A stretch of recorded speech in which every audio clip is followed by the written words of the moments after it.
It was nice. She liked the band. Greta Van Fleet. Yeah. I think it's some kind of like 70s rock band.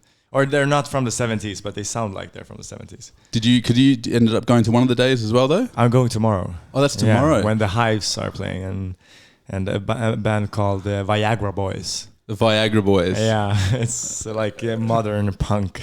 Modern punk rock. Yeah, it's really like in your face, aggressive in your face. Yeah, you can say yeah. You'd hope the Viagra Boys are quite like how do you put it? Hard men, you know. Mm-hmm. They are. It's like sunglasses and just like the bass player. He's like just muscles and sunglasses and just playing like that sounds like what Viagra Boys should be, to be honest. Yeah, so I think you have the right picture of them. Yeah, it'd be nice to know if they, if they do catch up with girls later on, which I'm sure a lot of band members do. Do they actually engage like in the Viagra, or is that more? Yeah, I think that's just like for like. It's like before the show, do they all pop a Viagra? It's like let's go. That would be fun. I'm sure if they haven't done it at least once, they probably should. Yeah, because they should be sponsored by Viagra. Yeah, actually, that would be a very good contract if they could get it. Yeah. And I have to apologize in advance as well, because obviously I'm talking to you in English, even though that's okay. It's a Swedish book as well. And my other admission, of course, is that I could not read it personally, so I had to get Jake to give me a bit of a walkthrough summary. Okay, and he did. Yeah, he did.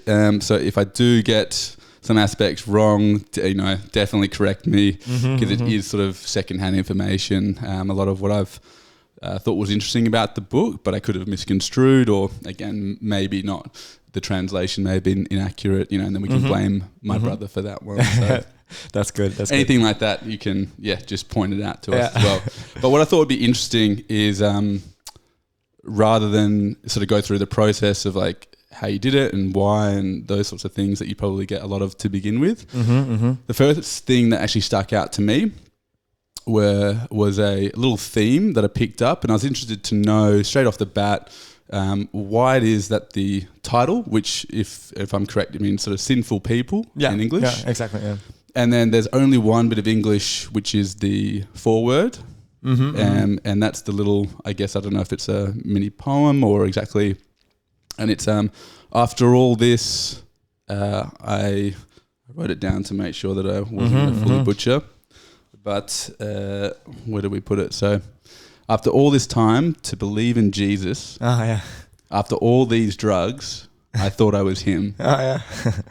And so it struck me as interesting that the title, Sinful People, the foreword was an inclusion, I guess, of Jesus. And then the rest of the book, when I asked Jake, was, is there any religious undertones?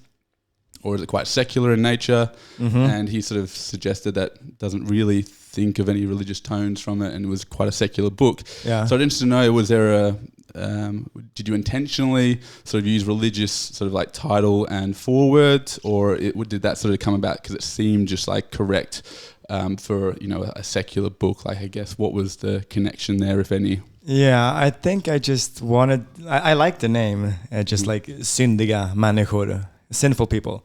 I like the name because it's just like it feels like it's straight on, just like Sinful People, and I guess it's also interesting, when you hear the title, it's okay. I want to hear about these sinful guys or girls or whatever, and that's also I like the theme, the theme around what is like being sinful, because that's like a part of the whole like book. His thoughts about am I like good or bad, So that's some kind of theme through the book. And for the title, for instance, as well, did you sort of come up with that? Was that sort of in conjunction with other people, or editors or anything like that? Or did you sort of have that in your mind early on, later in the piece? How did it sort of come about? I think I had the name, like when I started to write the book, I think I named it Sinful People. Wait, and there's like, the first name was Sinful People Waiting for Whatever. So that's you can That's there. It's väntan på vad som helst. That's waiting for whatever. So I didn't see that. Oh yeah. So and also there. So I guess that's like the name is also Sinful People waiting for whatever. Or that's like the by name. I don't know what to call it. Well, that's definitely, I think, leads into one of the major themes of the book, so far as I could pick up. And I think we'll circle back to the why you did this and the process and things as well. But I thought I'd just get sort of straight into the story itself a little bit and some of the things that I just found generally interesting as I was trying to understand the characters and I guess what went on. And sort of the waiting for whatever, the sort of waiting for life to happen in some sense. And it seems like the character on a number of times will rue the fact or be unhappy about the fact that they've sort of wasted their day. And maybe in some sense feels that they should have accomplished a lot more, achieved a lot more. And this is from a 25-year-old unemployed male. So something I think that a lot of us have certainly experienced the feeling of, if not everyone to some degree as well. I guess. Is that sort of that lead into the waiting for whatever that, within that age group, did you have a sense that, you were waiting for life to do something for you or give something to you? That and just like waiting for whatever. So like anything needs to happen. It doesn't matter anymore what happens, it's just like something. At first it's like, you need to get a job or you need to do that. But as time goes, it's more like I'm waiting for whatever, just something. Up for anything, basically. Yeah, just give me something to live for. I think that's very reminiscent of living in share houses and such with a group of my friends. You end up just, it almost doesn't matter what's going on because you will literally happily celebrate anything or do anything. Yeah. If there's anything interesting, it doesn't matter at that time. You're not worried about how you feel the next day or what's happening next week. You're very much just open to any opportunity. Exactly. Did you sort of have that experience? And then do you remember, or maybe it hasn't changed, but when that maybe shifted in your own life where you stopped just waiting for whatever? Yeah. Do you sort of remember that transition at all?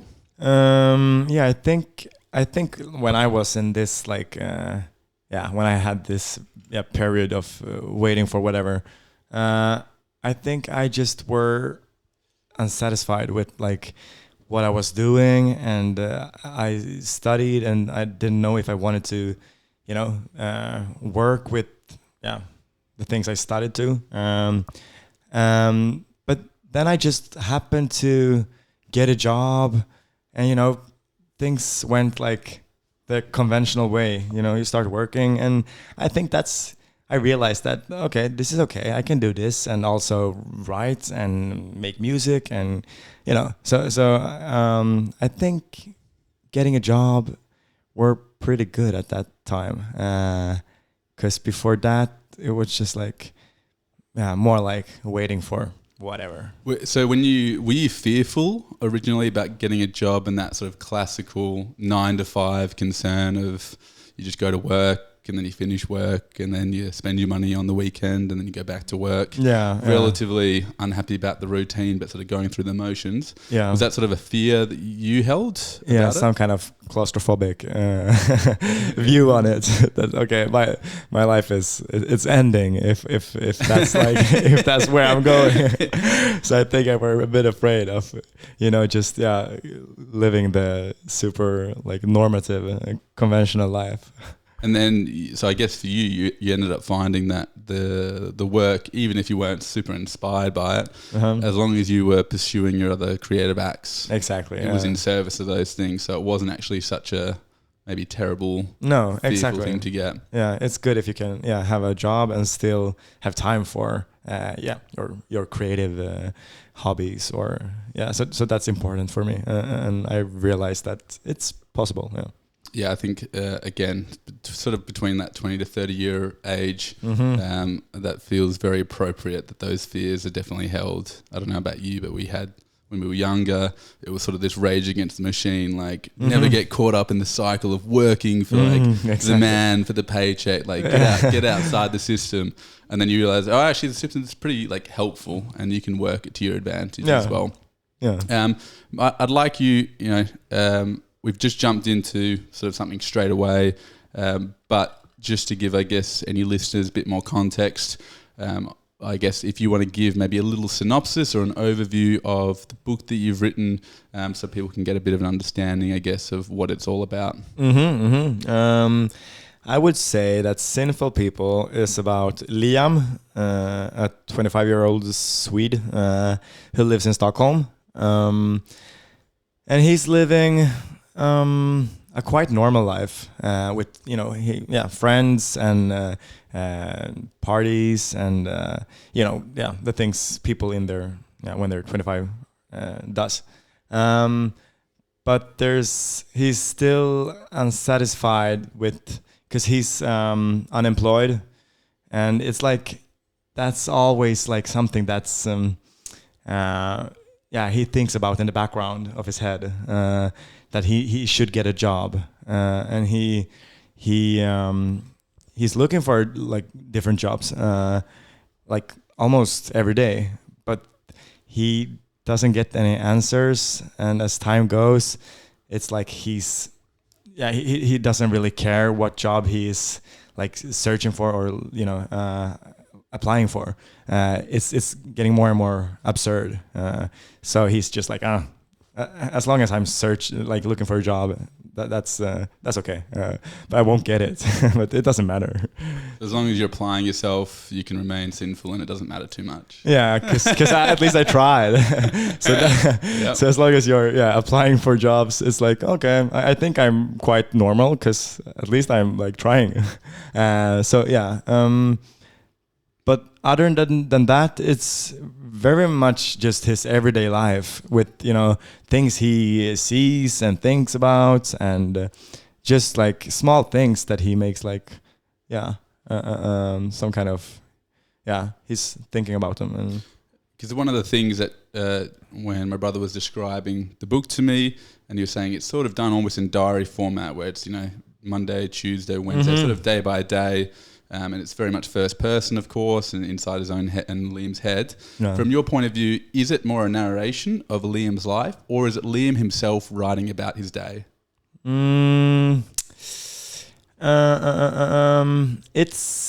I would say it's straight from his head, because it's like you're getting a view on his thoughts, like very directly.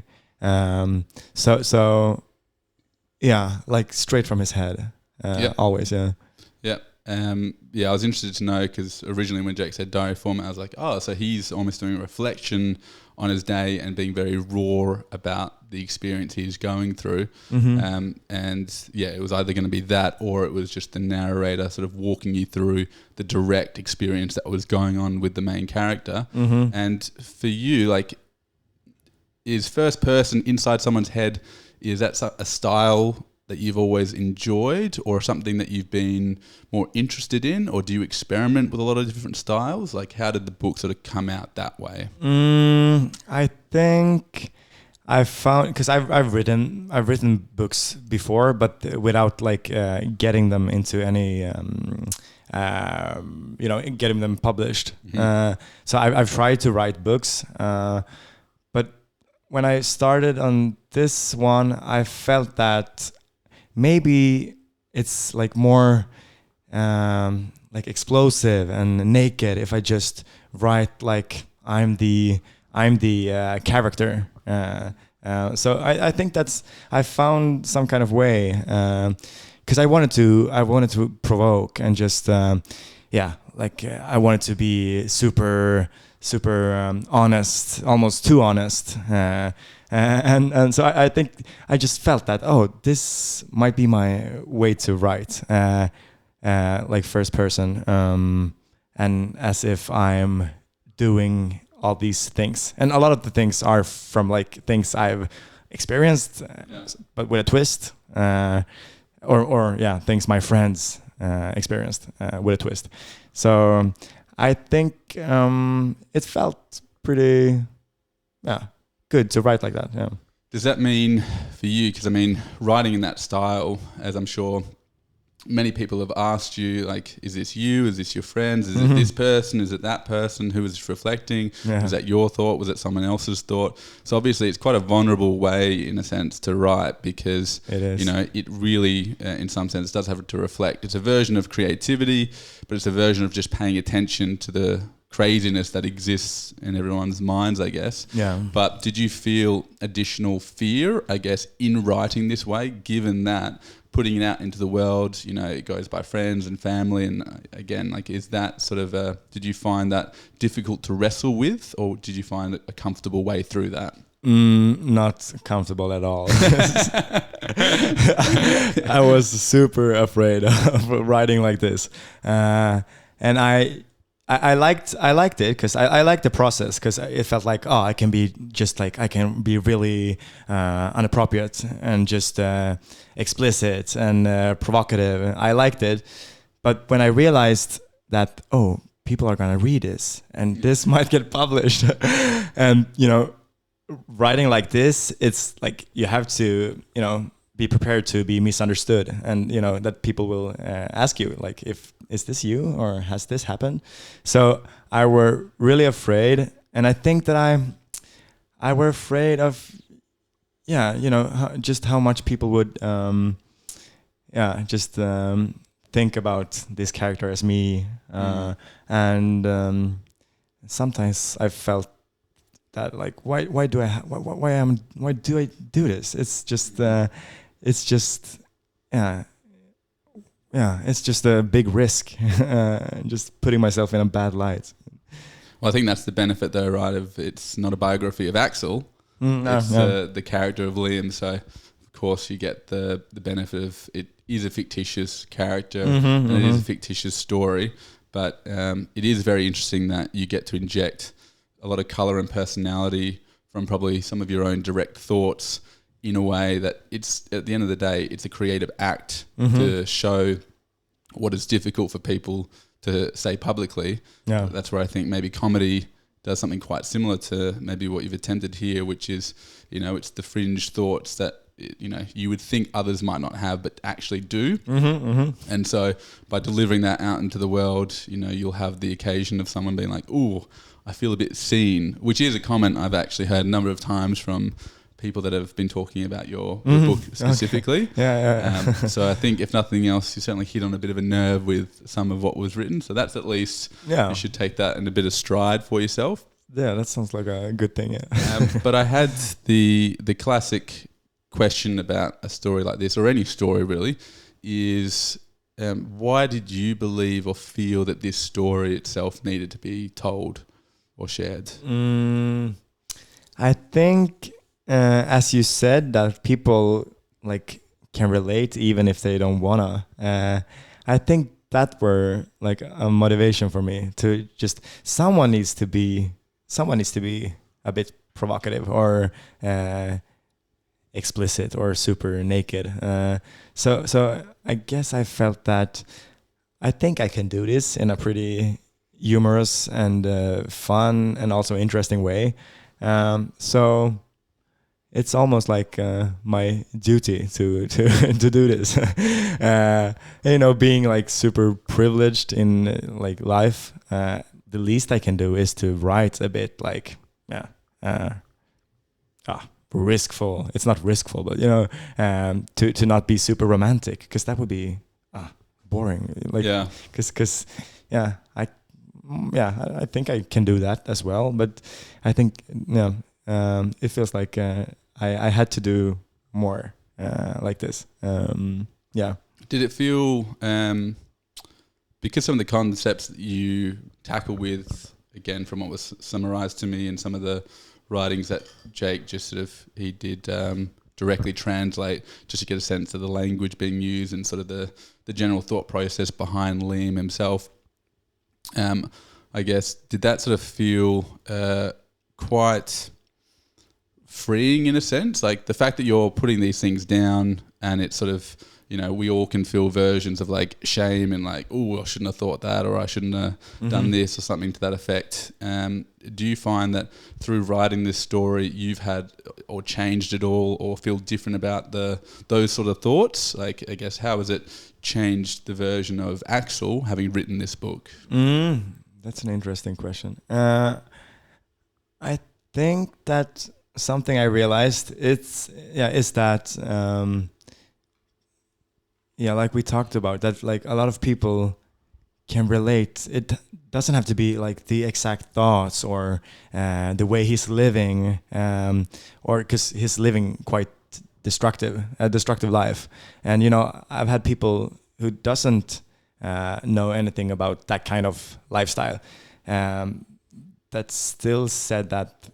But I like the idea of having like thoughts that can feel quite disturbing, but at the same time be a kind and caring person.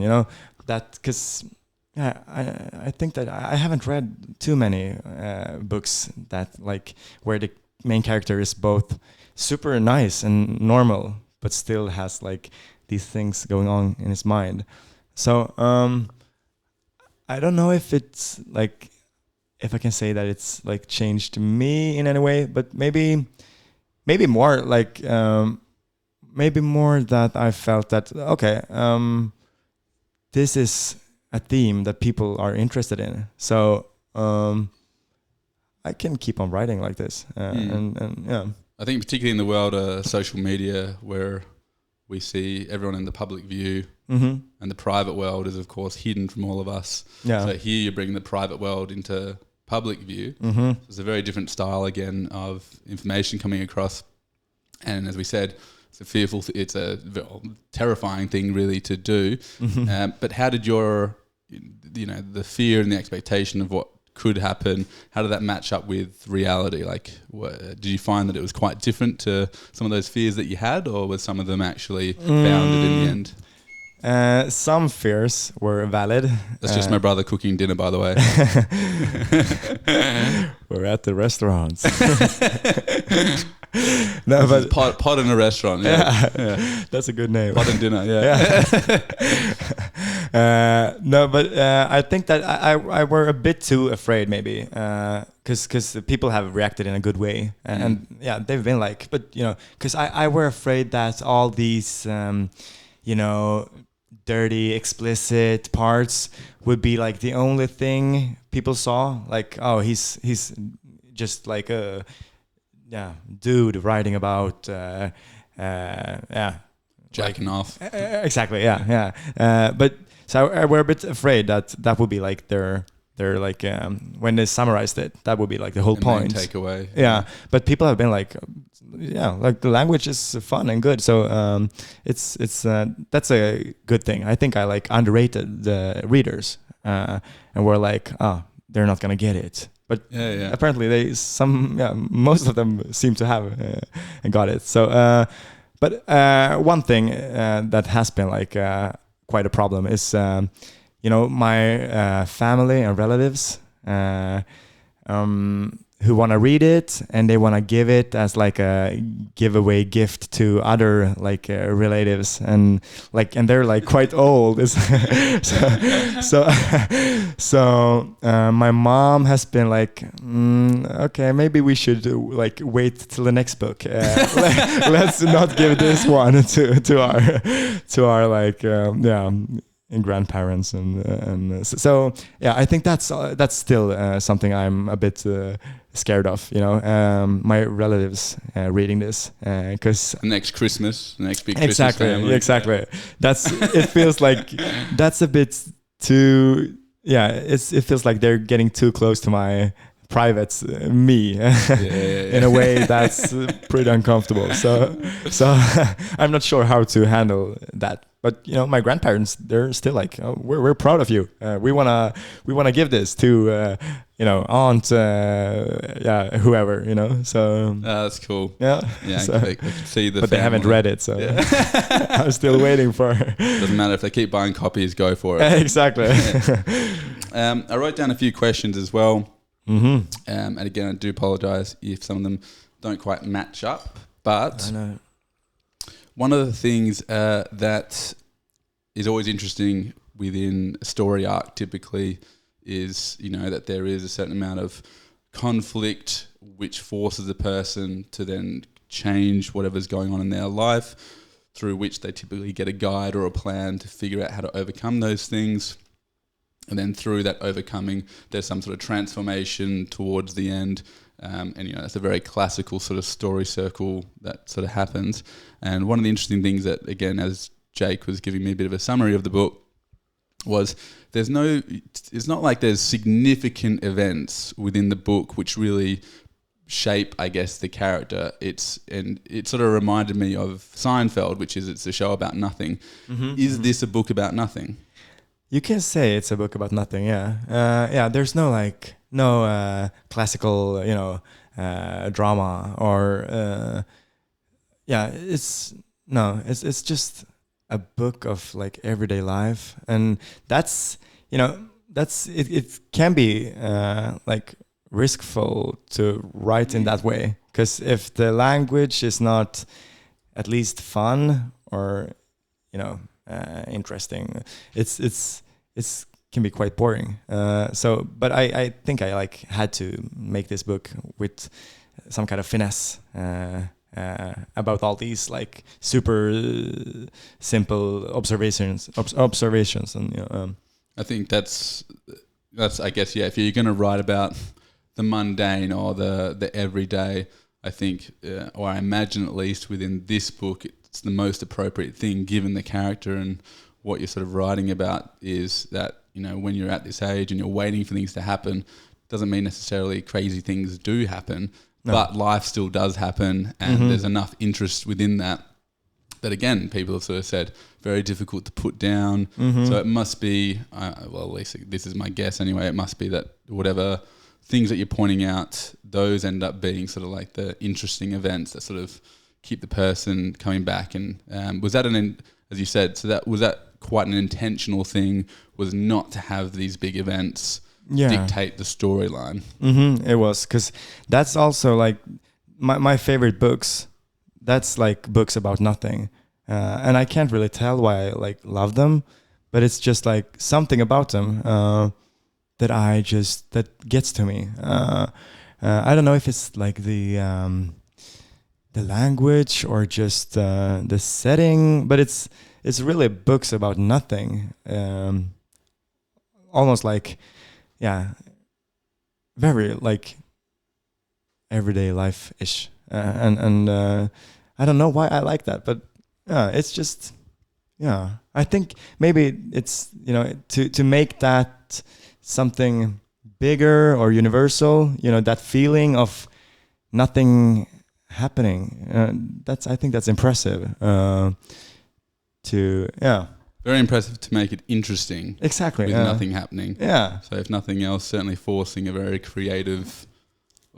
to be quite creative, I guess, with the storyline. So very interesting. The other thing that I thought would be interesting to discuss is from, again, the book, there seems like there is maybe a little bit of redemption towards the end, and I'll sort of get to the theme that I think surrounds that. But maybe before we get there, is there a particular problem in Liam's life that, if you believe he solved, would result in him sort of moving more towards who he wants to be? That person that does achieve more, that doesn't just sleep in and decide to jerk off and then feel bad about himself. Is there anything in particular that you'd go, look, if a character like that did this one thing, that would probably solve a good 80% of their problems? Yeah, I think it's obvious that he has like problems with alcohol, and also like some different kind of drugs, because he's partying a lot, and it's like really, it's like an intense 2-3 weeks. This book, it's like my phone. So it's I think that's obvious, and people have said that, like, wow, he's like living an unhealthy life. And someone asked me like, Axel, are you okay? And I was like, yeah, I'm okay, because I've read your book.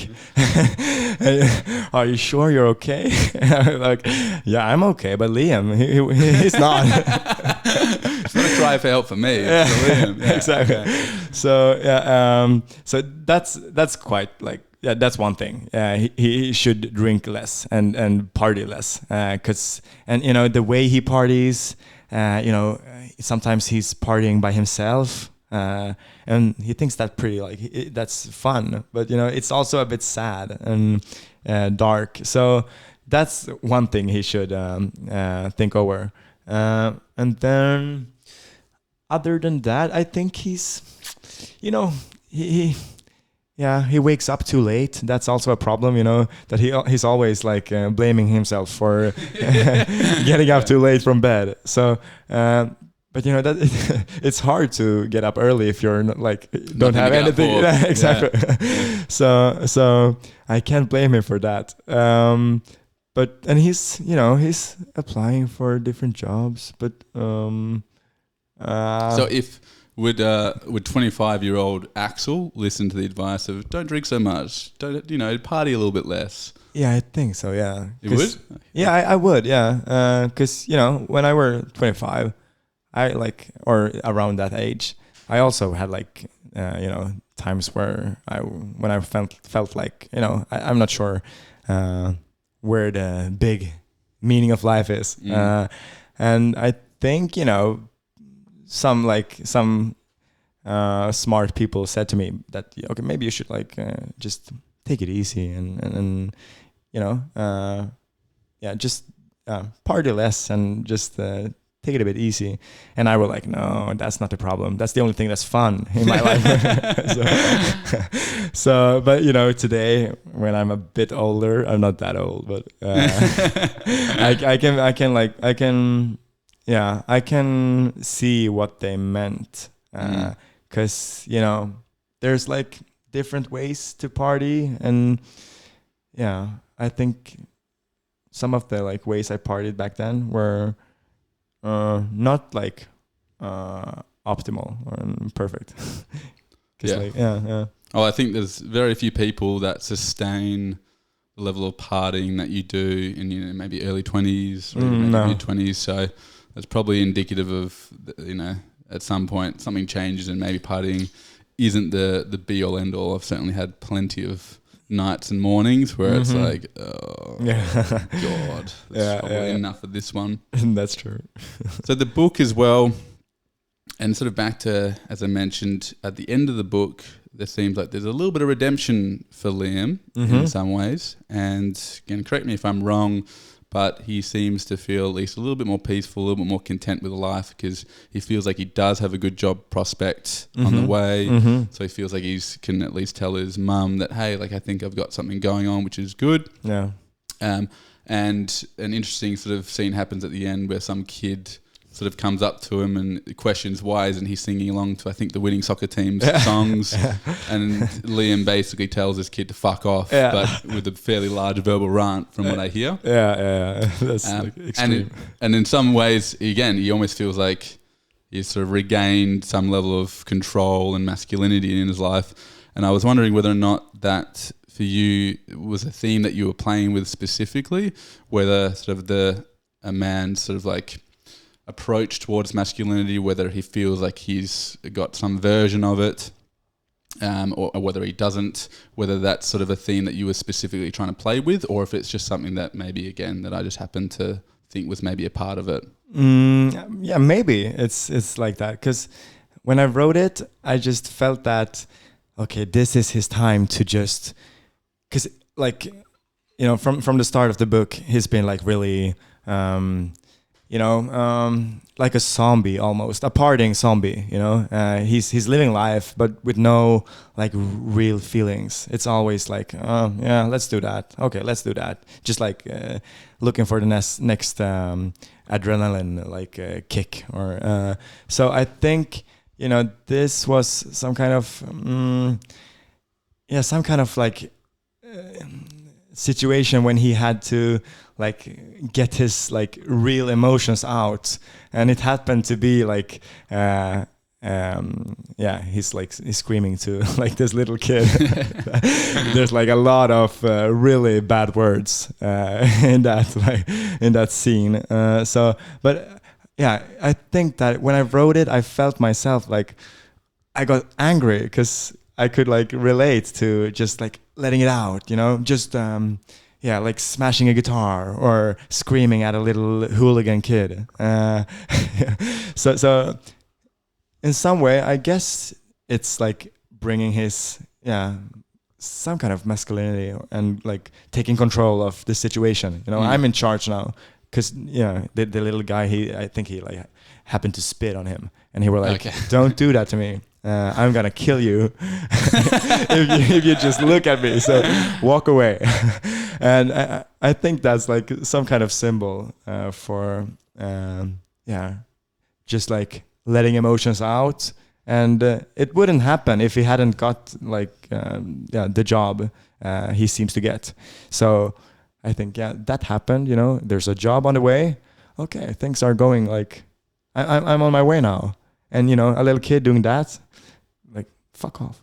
Yeah, now I respect myself. Got a bit of purpose. Exactly. There's things for me to do now. Yeah, I'm like a human, you don't spit on a human. You could have spit on me before, because I was just like, a partying zombie. But now I'm like a real person with feelings and emotions. And, you're behaving bad. Little guy. Again, is that something you think guys in particular, from my experience, are pretty bad at? I guess the like healthy expression of emotion. And so, again, through this little small snippet, not that I would recommend abusing a child, essentially. No. But if they spat on you, it would be hard not to. But I wouldn't recommend it. No. Again, I guess, is that something that you personally found through 20s or whatever, that guys in particular were feeling like this sort of underlying sense of frustration, something that, I don't know if it's more of a Swedish thing or Scandinavian thing or a European thing or just a global thing, but I guess within your experience, do you feel that there has been an undertone of guys just like not quite figuring out how to express themselves? Is that some conversations maybe that you've had in the past, or... Yeah, for sure. Yeah, but people in my close to me have like, we had like, I think a lot of us just like, I don't know if I think can be a Swedish phenomena or maybe Nordic phenomena, but we're pretty bad at showing and expressing our emotions. Until we like get into the party stage, where there's like alcohol or other substances. I love you, man. Exactly. or someone being angry. Yeah. And so I think that has been a problem.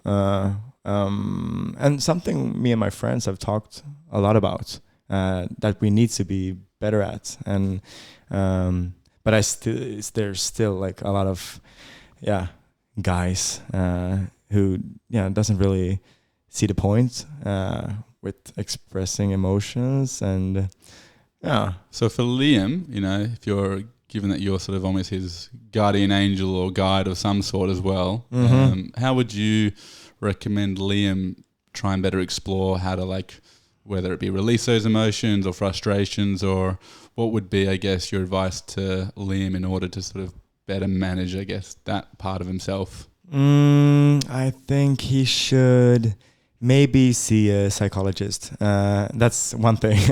But he talks to a like alcohol addiction therapist. So he's like on his way. But maybe to talk more with his friends about the situation that he's in and the way he feels.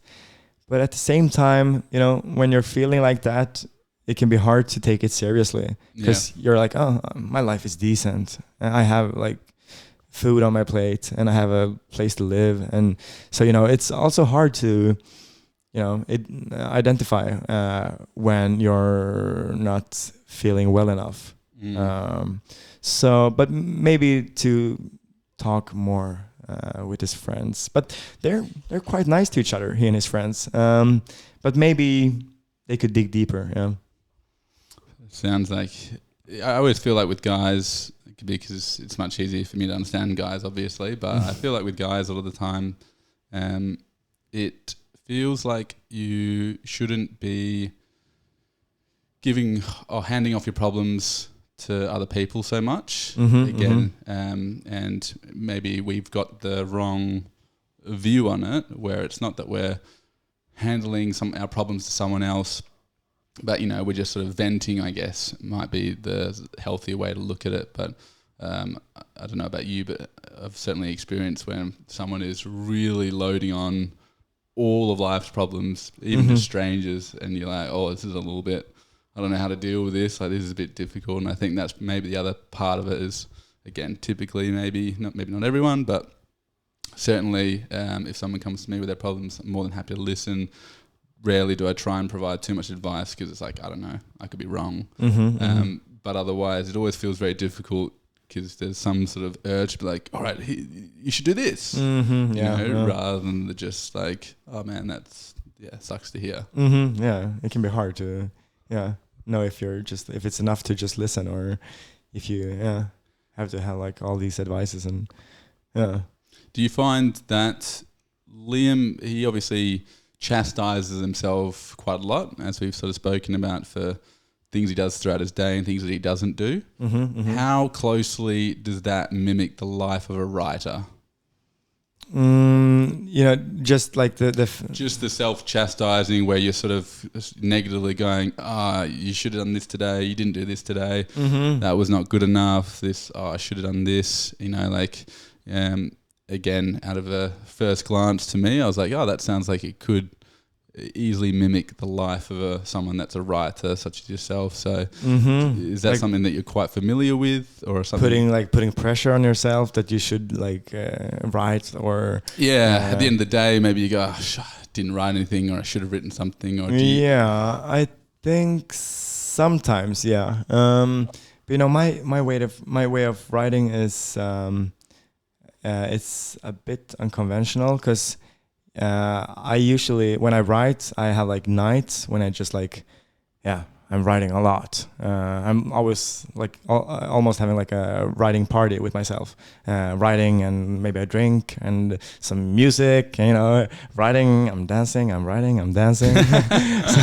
so I'm not like an everyday writer, but I can feel sometimes that maybe I should have more structure, and I, to be honest, I've had like this problem the last couple of days, where I felt that I should sit down and work on my the new text I'm writing. I should sit down and work on it, but it's also it feels like there's too much just pressure and anxiety around it. You're sitting down, and so I'm always like putting it like forward, like I'm doing it tomorrow. So that can be frustrating, and you can feel bad about yourself when you're always just like forgetting that you should have done it. But it's just that you don't have the energy to like really go into it. Are you quick to forgive yourself, or that sort of frustration with yourself, does that stick around for a while? I think I'm pretty good at forgiving myself, and just like realizing that you have a lot of things going on, so you cannot do like everything all the time. You kind of I think you told me that it took you about a year to write Sinful People. And as you said, you're starting another text, and we can get into that in another book. First question, is it continuation of Liam, or is it completely new? Completely new, yeah. Completely new. No more Liam. Oh, poor Liam. I'm done with it. Yeah, okay. So no sequel to the Liam, or no prequel? No. Yeah. I've had enough of him. Time to jump in the head of someone else. Yeah. So with even the second book, how was the process? Is it been the exact same? As you said before, obviously there's maybe a bit more pressure on yourself, given that you put one out, all of a sudden it's like, well, should you be doing more or something, as you said? But is it, again, very similar process, as you said, sort of you'll have a night where you just go. Yeah, it is quite the same. I think because when I did finish the Sinful People, I felt that I don't want to do this one more time. It's too, like, the process is too long, and I just want things to happen quickly. So I felt that I'm not doing this. This is the last book I'm writing, but the first and last. But then, just after like a couple of months, I came up with an idea and started to write, and I felt, it's fun to write. So I started again, and I think the process were quite the same. Just like I have some like inspirational nights when I'm writing a lot, and then there's a pause, and then I'm writing again. So yeah, it was quite the same, but it's a different kind of like story, but yeah, not too far away from this one.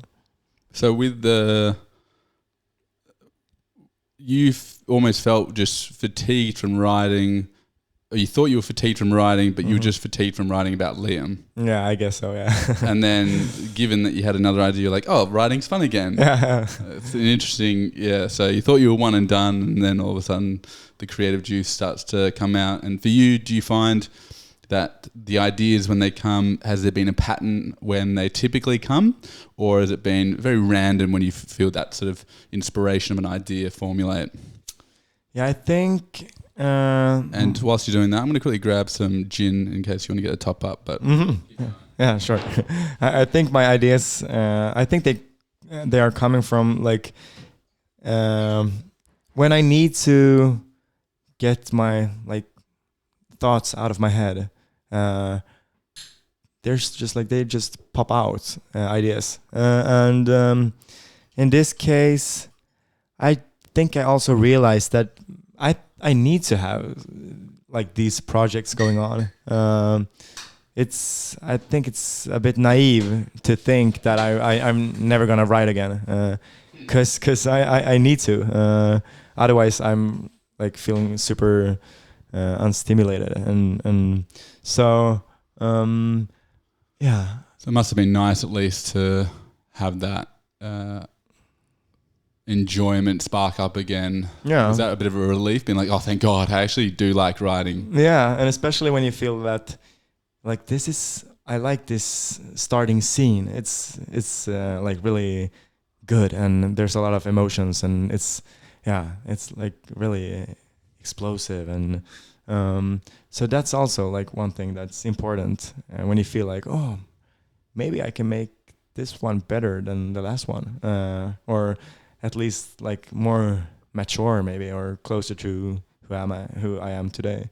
Can I do it? Can I do it better? Exactly. Can I do it? I'd like. We briefly spoke about this as well when we were out at Showjet. Probably saying that poorly, but yeah. And I'd like you to maybe just touch on, I guess, the feeling that you get, or what's like the sensation that you get when you do find that you're writing about something that means something to you, or that you wrote something you're like, ooh, that was good. Do you have a bit of a sense of what that sensational feeling is to you? Yeah, I think it's almost like some kind of manic feeling, you know, when you're really into your text, and it's really like time just flies by or flies away, and you know, you're just your thoughts are completely like into just this like project and writing, and that's quite a nice feeling. And you can, I maybe, you know, sometimes it's like I'm being too manic, or like too happy about it, you know, just that I feel like, oh, this is the best thing in life, just being by myself, writing. God, I'm good. Yeah. Sometimes, you know, having a drink, some like music, and it's almost like, you know, a party with yourself, and you feel like, like this is good. My fingers are burning, and and the next day you have to like correct it, but it's still quite good. I'm always a bit surprised when I wake up and like read through my text. And I did that. Oh. Yeah, really. Wow. I wasn't really drunk. I was. Yeah. So it feels like there's maybe Axel and then some other version of Axel that comes out. Yeah, I think so. Yeah. How and I wouldn't imagine that you get to have that feeling all the time when you write. Unfortunately, otherwise that would be pretty good. So, like, what would be the makeup? Do you think, like, when you're in this book here, Sinful People, how many of those manic states would you have compared to where it's just you're really putting in a bit of sweat and tears for it? Or again, your version of the process is a lot of it that sort of manic state. So sorry. So the makeup. So like when you're writing through Sinful People, I imagine there's some points where it is just sort of a bit of grunt work, like just it's more perspiration. It's more about sweat and just getting some of the work done. It's not you're not always inspired. No, not at all. So like, would you say, I don't know, is like 10% of the book that you write, you get 10% of the time you're inspired, or 5% or 1% or 50%, Yeah, I think that maybe like half the time. Okay. I think so, because when I'm inspired, that's when I'm writing the most. So I think I'm like, I know that I need to like ride on that wave, if I'm feeling inspired and I have one of these nights, I know that like, okay, it's just like, I need to do this because otherwise it might never come back. So ride the wave. Yeah. Exactly. So I think I'm like capturing that moment and then like maybe the day after or some days after, I like I'm just correcting that and like just giving it more substance maybe because the it's more like the provocative side that's like the night writing Axel, and the civilized that's in the morning, like the polisher in the morning. A puncture.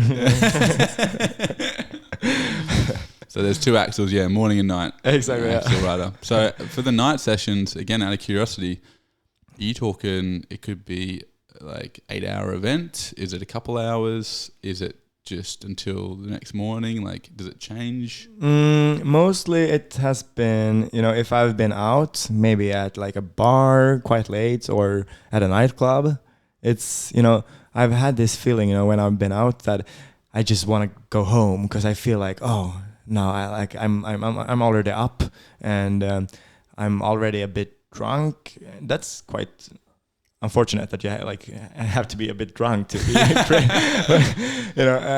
but that's how I felt at least before. So it can be like when I'm like coming home at like 1 or 2 after midnight that I'm sitting up till 5, 6 sometimes. But I try to not do that anymore because that's like, it feels like he's just like this stereotypical, destructive author thing, that it has to be like you have to write when you're Andreas Thompson. Exactly. Destroyed. Yeah, and I think that's like quite unhealthy way to write in the long term, in the long run. Because you do hear about a lot of artists, whether they be writing for music or writing for stand-up comedy or books, that there does seem like, and I could be getting this wrong, but it feels like there's an overwhelming number of people that will either smoke a joint or drink wine or smoke cigarettes, or like there's always it feels like there's always like a vice attached to the person that's doing the creative work. Do you have a sense of why you find that maybe for you it's alcohol, why that seems to be, or help you get into your creative flow? Yeah, I guess, my thought is that, it makes you a bit more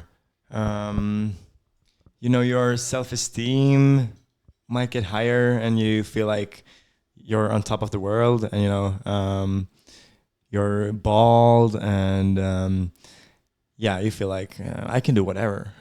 This is my like playground. Just so watch out, I'm coming here. So I think that's like the case. You're feeling more like your self-esteem maybe, and just like I guess your brain is getting a bit looser. You're not as aware of like what people would think. You just write whatever you feel like. You don't worry about making mistakes or writing nonsense because it doesn't matter. It's just like this is this is me, and just like doing it for fun. Let's go. Exactly. So I think that's the case, and it's not that good because there's like this stereotypical view of being an artist that it has to be like super destructive. And I thought a lot about that. Is it okay to just be a normal person but still like wanting to do all these things? Do you have to be like super decadent to be an artist? That's big questions. And so now with even the new book, do you find yourself being less destructive but as equally inspired? Or I guess how have you found that trade-off if you've thought about it a bit? I think I realized that I think it's quite like cool to just be normal but still have all these thoughts and things you want to get out of your head, to just like I realized that it's not that bad to just be a quite healthy person, but still with this need to express yourself.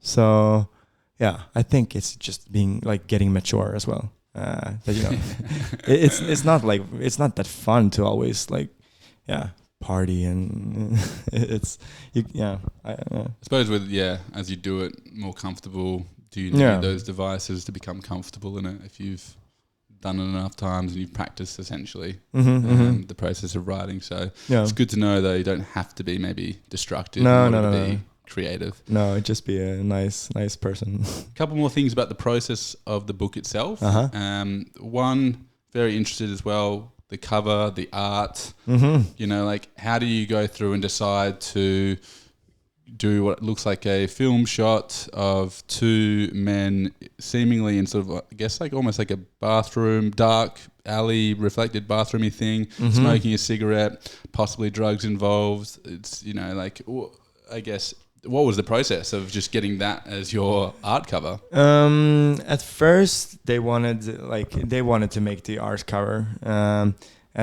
they wanted me to like tell my how I wanted it, like what feeling, or and they made a scratch which I didn't like. I felt that this is not at all getting the vibe of the book. So I asked them, I said that I have like a private picture, because I think I just looked through my phone because I really felt that I need some kind of authentic picture, and something like a bit provocative or unconventional, So I asked them if can I use this one instead. It's my friend and me. So because I said that like this is much more like describing the whole like. So you had this image in mind actually for some time? No, I found it after they had made their. And you're like, this is not great. Let's see if we can. We need something else. And then I found this one. And you're like, ooh. Yeah, this is the one. Because I really, and when I saw it, this one, because I had forgot it. So when I saw it, I really felt that like this needs to happen. If I'm not getting this idea through, I don't want to do this book.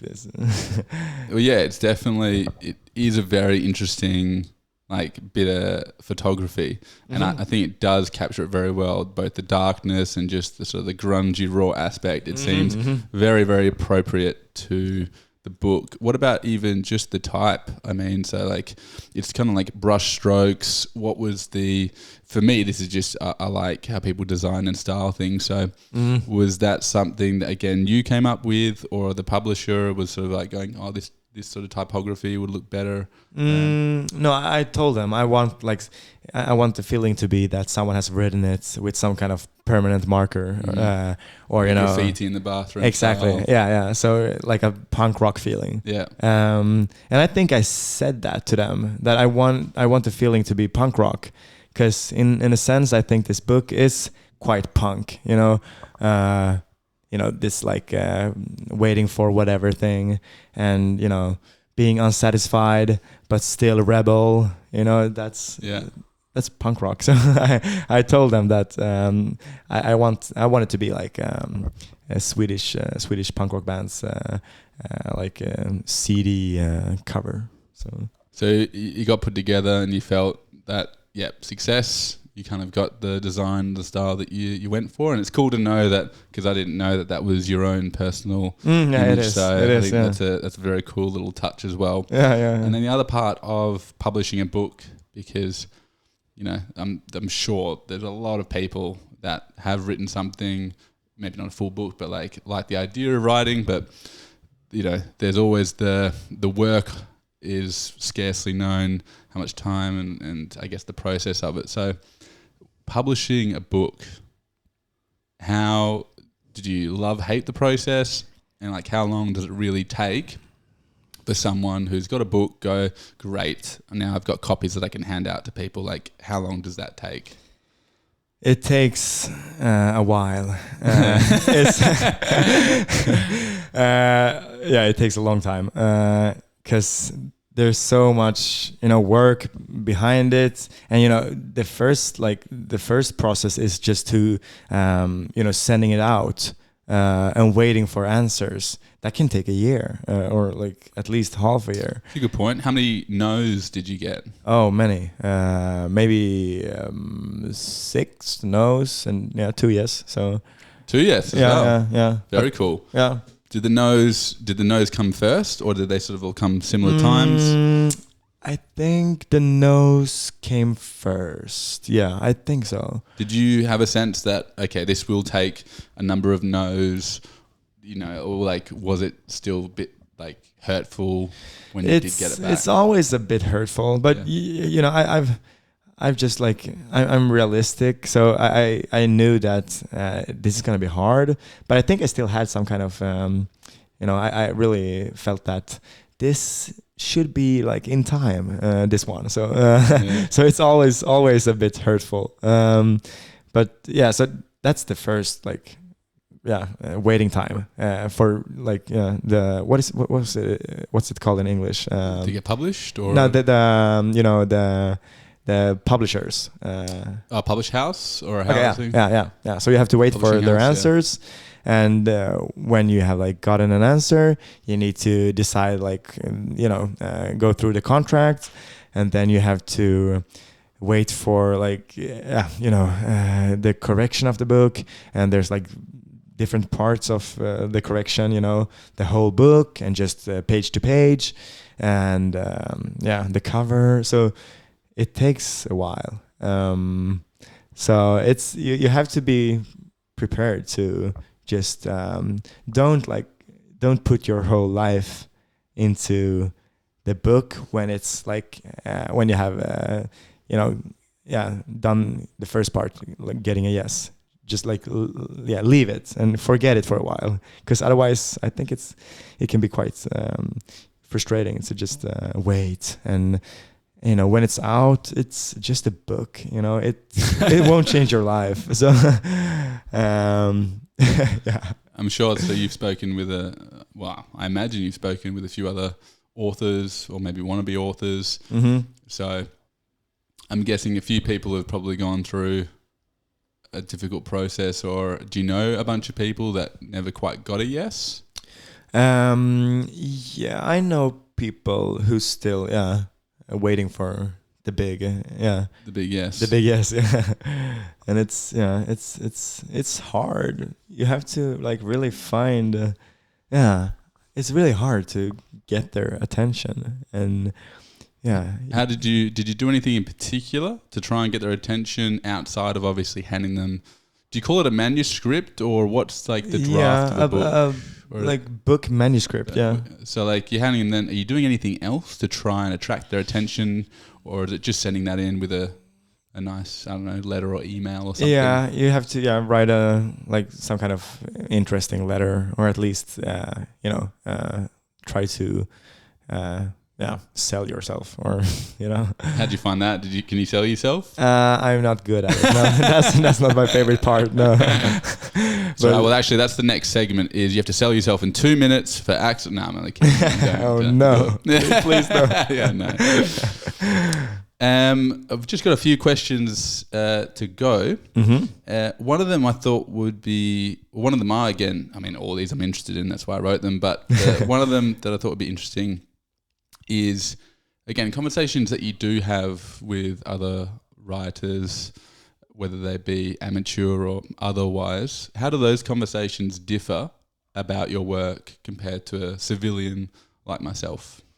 I think maybe that when I've talked to people who are like writing and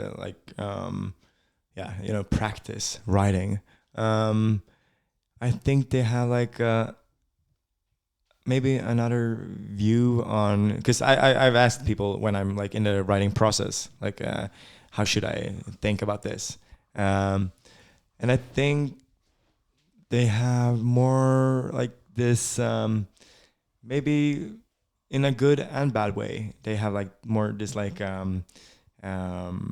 classical dramaturgic, is that a word in English? Dramaturgic, as in like more dramatical. Yeah, exactly. You're looking for like the twist, or like so. Sure. Yep. I think that's been something I've talked a lot about with people who are writing. Like you need to have some kind of M. Night Shyamalan twist. Exactly. Yeah. While people who are just reading for fun, they're like, no, you don't have to have that. This is more like relatable, because life is quite simple sometimes. So you might find that civilians or non-writers, mm-hmm. Do they tend to not give you, like, I don't know if you want to call it constructive criticism, but you find maybe writers try and provide pointers or advice or constructive criticism? Yeah, more like you can tell that they are more like schooled, and they have like a view on how it should be, and maybe that view is like correct, because obviously they've done it, but me myself, who hasn't like studied writing or anything, I just write. I'm not sure how to like I'm bad at like following their advices, because I really like to just write. I mean, I would recommend that you typically don't, to be honest. I think no. I think particularly anything in the creative sense, if people will provide ideas for stylings or like concepts that you can play around and experiment with, totally. But I think for the most part, if you try and adhere to what other people think and do, you'll do what other people think and do. Yeah. And then you'll sort of typically, even if it means maybe more people would read it initially, but in the long run, probably honing Axel's voice is more important than honing Axel's plus some other authors that think you should write I think more so, this way. Yeah. For Sinful People, mm-hmm. what do you consider as success? Just because I realized that this won't be like a commercial success, or it's not. Well, you never know. Oprah you never might, know. You never know. After this, maybe in Australia, are the biggest thing that happened in Australia. Unfortunately, it's only in Swedish, so none of us can read it. But exactly. Sorry, guys. No, but for me, a success is if I've said to myself that if someone outside my closest, like beyond my closest friends, reads it, someone who I don't know, someone objective, that's a success to me. Because that's really like, that feels like a super cool thing. If someone who doesn't know me reads it and have a thought about it, it doesn't have to be good, but just, that's really like thrilling. Yeah, I think that's very cool. Have you ever thought about the idea that, I don't know how many people have seen or read the book now, but the number of conversations that would have been had about that book since then. I haven't thought about it. And the expanding tree where it's you only need a couple of people to start talking about it. Yeah. Like then I started talking about it with other people and I hadn't pay even it read forward. Yeah. So there's sort of like that's true. Yeah. It'd be interesting to know how many interactions of Sinful People have happened. Exactly, because myself, I've sold, I think it's around 60 copies, because that's what I got from the. That's cool. Yeah. So I've sold 60, and I guess it's brought some like discussions up. So that's quite flattering. 0 to 60 is a big step. That's very cool. Just as I said, just a couple more. Is there something? I'm sure you've been asked a lot of questions about the book and about your writing and things of that nature, and probably a lot of repeat things as well. Is there something that you wish you were asked more, whether it be by other writers or of just civilian people, where you maybe feel, I'm not sure that this is getting enough attention? Good question. I haven't really thought about it. Maybe like the things I'm really happy with and proud of, like it can be a sentence, or just a really good word, or I can feel that like I want to hear someone talk about this specific sentence, because to me that's like good writing. And I have a few sentences that I feel like this is me in my prime. When I wrote this, I'll never get better than this. So that would be fun. That would be really. I would really feel like, you hear back me. to you something. Yeah, I was like, you get me, like no one else, because that's exactly what I like. To me, that's like good writing. Like the rest of the book is okay, but like that sentence, that's really good. I really like that. Yeah, that's good for real. That's like super good. I was even happy with that one. Yeah. So that would be fun if someone said that, like this specific sentence. I really liked it. Unfortunately, I can't give you a specific sentence, but I can give you at least my brother's take on one that certainly stuck with him. That's good enough. And that was the, again, this is a paraphrasing, of course, but it was something to the effect of, he's just finished masturbating onto himself, but then notes how he's not a complete degenerate because he gets up to go get the toilet paper rather than already having toilet paper in his room. Exactly.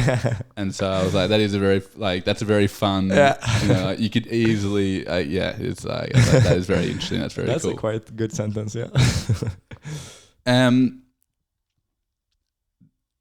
Basically, we've just got 3 to go. Mm-hmm.